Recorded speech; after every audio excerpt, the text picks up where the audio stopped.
हमारे करोलबाग से दुष्यंत गौतम जी आज नॉमिनेशन फाइल कर रहे हैं और सबसे पहले गुरु रविदास जी महाराज के चरणों में मैं शीश नवाने के लिए यहाँ पर आया हूँ। अब की बार भारतीय जनता पार्टी की सरकार आदरणीय मोदी जी के नेतृत्व में जो काम किए हैं वो बनने जा रही है। लोगों ने झूठ का शासन देख लिया है। यहाँ के जो मुख्यमंत्री अरविंद केजरीवाल जिन्होंने यहाँ के लोगों को सजाबाग दिखाए थे और सजाबाग दिखा करके वोट लेते रहे, ईमानदारी के नाम के ऊपर वोट लिया, काम के नाम के ऊपर वोट लिया, परंतु ना तो ईमानदारी केजरीवाल की सबके सामने है और जो कामों के वायदे किए थे वो कामों के वायदे भी जनता के सामने है। 5 तारीख को दिल्ली की जनता अब वो हिसाब चुकता करेगी, क्योंकि इस प्रकार का झूठ बोल करके केजरीवाल ने पिछले 10 वर्षों में लगातार लोगों को बरगड़ाने का, उनका शोषण करने का काम किया है। दिल्ली के लोग समझ चुके हैं। हरियाणा में तीसरी बार भारतीय जनता पार्टी की सरकार लगातार देने का काम हरियाणा के लोगों ने किया है और उस जीत के अंदर दिल्ली के लोगों का भी एक बड़ा योगदान रहा है। मैं दिल्ली के लोगों का दिल से धन्यवाद करूंगा कि उन्होंने यहां से जाकर के वहां पर भारतीय जनता पार्टी की सरकार बनाने का तीसरी बार काम किया है। अब दिल्ली के अंदर यहां भी कमल का फूल खिलेगा, कमल की खेती होगी।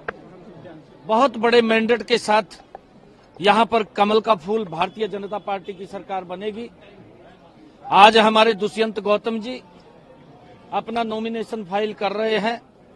गुरु रविदास जी महाराज के चरणों में हमने आशीर्वाद लिया है।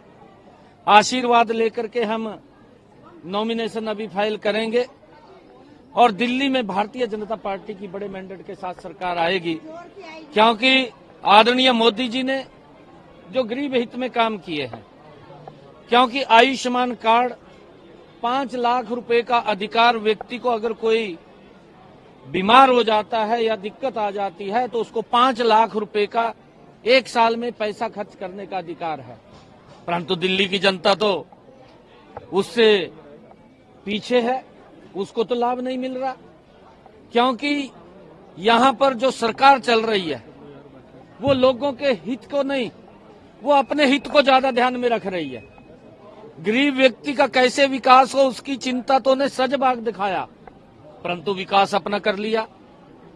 जो व्यक्ति ये बोलता था कि मैं तो आम आदमी हूं, उसने आम आदमी का ही शोषण कर दिया सबसे ज्यादा। और जो ये बात बोल रहा था कि मैं तो साधारण आदमी हूं, कोई मकान नहीं लूंगा, मैं गाड़ी नहीं लूंगा, कोई बंगला नहीं लूंगा, सबसे ज्यादा पैसा उसने गरीब व्यक्ति के मकान तो क्या दुरुस्त करने थे, उसको तो क्या कोई छत प्रोवाइड करानी थी, अपनी ही छत बनाकर बैठ गया, अपना ही मकान बनाकर बैठ गया। ये इस प्रकार का लोग देख रहे हैं और लोग अब उसको सबक सिखाने वाले हैं, क्योंकि जिस व्यक्ति ने ये कहा था कि मैं स्वच्छ पानी दूंगा, इसके 3 वायदे थे, सबसे बड़े वायदे थे कि मैं गंगा को स्वच्छ करूंगा, यमुना को स्वच्छ करूंगा और मैं हर घर के अंदर नल दूंगा और स्वच्छ जल दूंगा। ये 10 साल पहले बोलता था, कहा चाहे ओखला का पानी पी लो, यही बात बोलता था। ये हम नहीं बोलते थे, केजरीवाल बोलता था। और उसने ये कहा था कि यहाँ की सड़कें ऐसी बना दूंगा जैसी यूरोप की सड़कें हैं। भाई अब तक तेरी आंख नहीं खुली क्या? 10 साल हो गए तेरे को। 10 साल में तो लोग 5 साल वास्ता चुनते हैं, तेरे को तो 10 साल का समय दे दिया। ना तो किसी को स्वच्छ पानी मिल रहा और गंदा पानी देने का काम कर रहा। यमुना की क्या हालात है वो भी आपके सामने, सड़कों की क्या हालात है जी। इसने पीछे भी वायदे किए थे, क्या वो वायदे पूरे कर दिए इसने?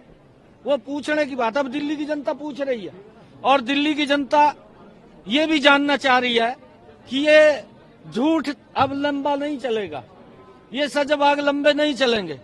अब तो दिल्ली की जनता निर्णय करने वाली है, साफ चुकता करने वाली है।